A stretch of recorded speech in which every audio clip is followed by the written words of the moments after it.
Yo, what's good everybody? So in this video I'll be showing you how you can edit the best Fortnite montage inside of DaVinci Resolve in the easiest way possible. So first of all, you need to download this folder using the link in the description, so make sure to download that. And once you have it downloaded, you need to hop in DaVinci Resolve, and when you are in DaVinci Resolve, you need to hop into project settings just by clicking on this little gear icon right here. And once you are in project settings, what you need to do next is make sure your project resolution is something like this, which is 2560 by 1440, and then this should be 60, and then this should be 60 as well. Now you can import your song into the timeline. So I got my song right here. Once you have the song, now you need to mark all the beat drops and the clap sounds in your song. So these markers show the beat drop, and then the one after that shows the clap sound. So I'm gonna let you guys hear how that's gonna sound like real quick.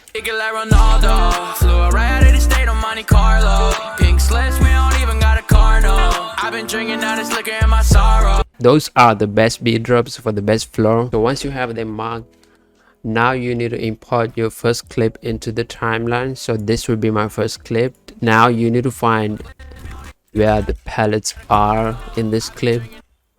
So by palettes, what I mean is these little dots in the middle of your screen, and once you see them, hit press M in your keyboard to make a marker. And now you can trim down the clip like that a little bit, and drag that marker to the first beat drop in his song. So it's gonna be synced now like that. And now right click on the clip and unlink the clip audio, and now of course you can make the clip longer if you need. Alright, so now for the velocity, you need to go like 30 frames to the left from the kill.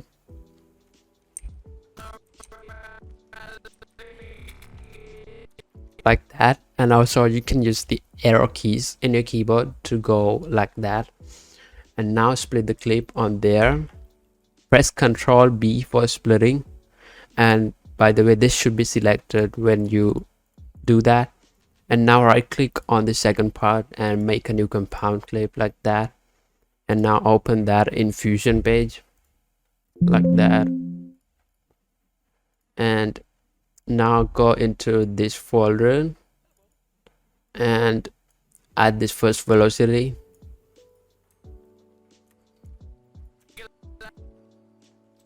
And now for the first build up, you need to go 25 frames to the left from the kill.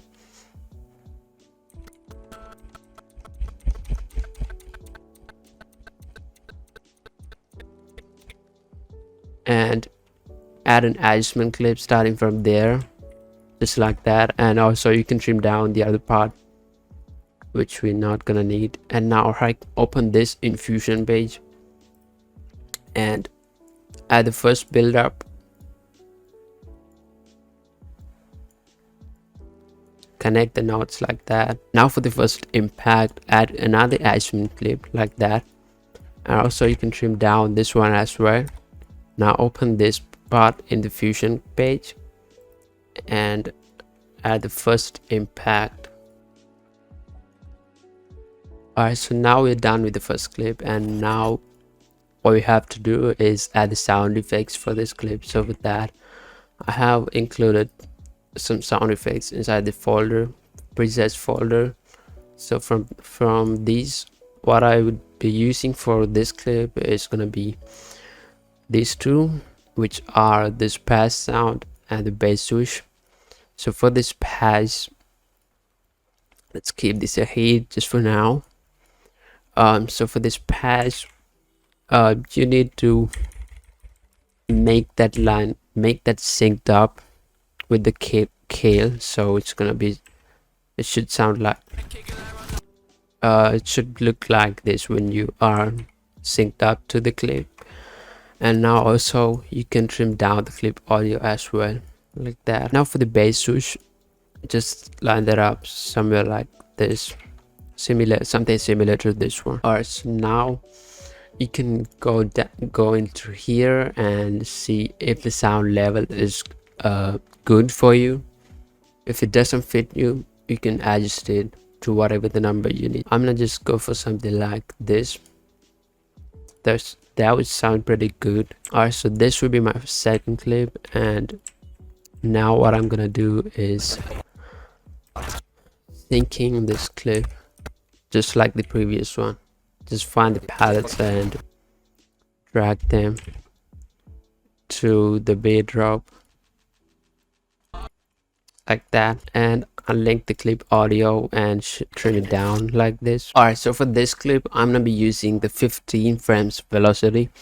So what I need to do is go 15 frames to the left from the kill, like that, and split your clip. Control B for splitting, by the way. And now compound this part like that, and open this in Fusion page and add the velocity. Connect this to media in and out. Alright, so for this one I'm not gonna be using any build up, so I'm just gonna add the impact and that will be it. So add the adjustment clip starting from the kill, just like in the previous clip, and add the second impact and connect that to media in and out just like that, and trim down the clip like that. And now you need to add some sound effects. So for this one I'm gonna be using this striker headshot sound, so it should go something like this, but obviously you can change the volume level if you need. So I'm gonna put it at something like -8, just like that, and it should sound pretty good. Alright, so for the transition between these two clips, you have a ton of transitions in this folder. You can pick any of them. So for this one I'm gonna go with this spin clockwise transition. So for that it says that I have to go 10 frames to the left in order to add the preset. So I'm just gonna go 10 frames to the left from here and add an adjustment clip starting from there and trim it down from somewhere like here. And now open this in Fusion page and add the transition you want.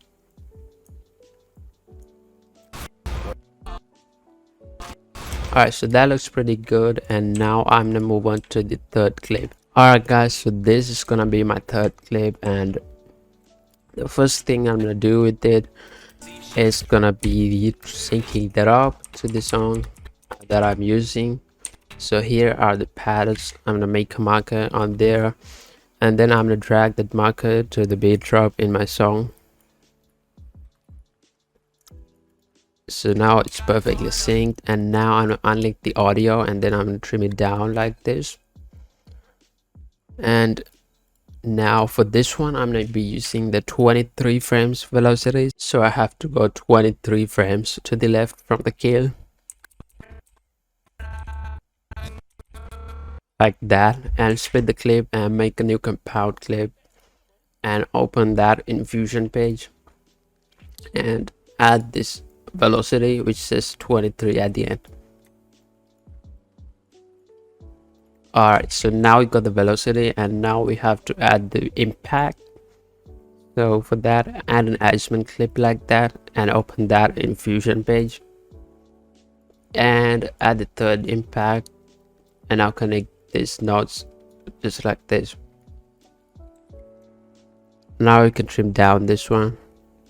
And for the transition between these two, I'm gonna be using some Sapphire transition. So for that you have to go into Open Effects from here and then search for something called S-Dissolve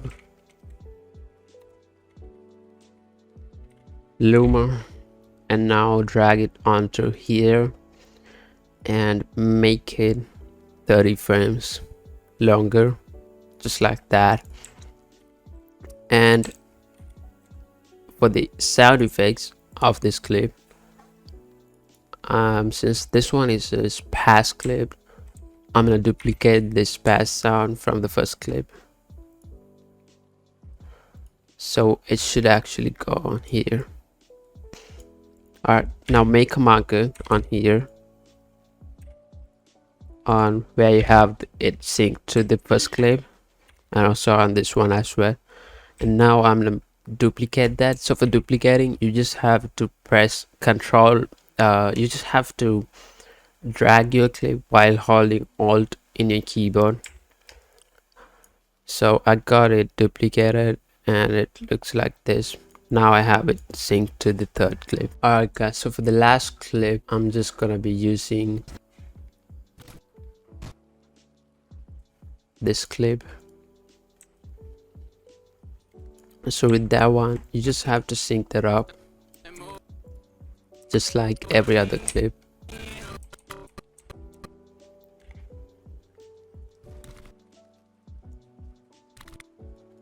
And unlike the clip audio, so for this one I'm gonna use the 23 frames velocity, so I just gonna go 23 frames to the left and split the clip on there and make a new compound clip and open that in Fusion page and add this velocity. So for this one I'm gonna be using a build up, so for that I need to go 25 frames to the left and add an adjustment clip starting from there and trim it down on the kill and open that in Fusion page and add the second build up like that. And now add another adjustment clip like this for the impact and open that in Fusion page once it's trimmed down. So for this one I'm gonna use the same impact as the first clip, so it's gonna be the impact one. Connect that to media in and out just like that. So for the sound effects, I'm gonna add the striker sound, just duplicate it like that, drag it while holding Alt to duplicate, and the bass switch as well. Alright, so now for the transition between these two, I'm gonna go 10 frames to the left and gonna add an adjustment clip on there and open that in Fusion page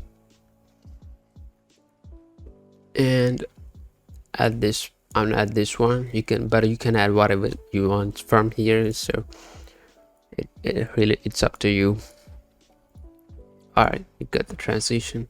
All right, so now we're pretty much done with the montage, and now what I'm gonna do is I'm gonna add my ident into this. So I got my ident right in here, so I'm gonna show you the easiest way to add your ident into a montage. So that is gonna be adding that at the start of your montage. So I have it lined up to the start of my montage like that, and now I'm gonna make a fade in my clip like this, like make it all the way to the end of your ident, and for the clip audio as well and for the song as well. So it's gonna look like that, and it looks pretty clean. Alright guys, so now to render this thing out, what you need to do is press I at the end, at the start of your montage, and then go to the end of your montage and press O in a keyboard, and then go to deliver page from here, and now select where you want it to be rendered out.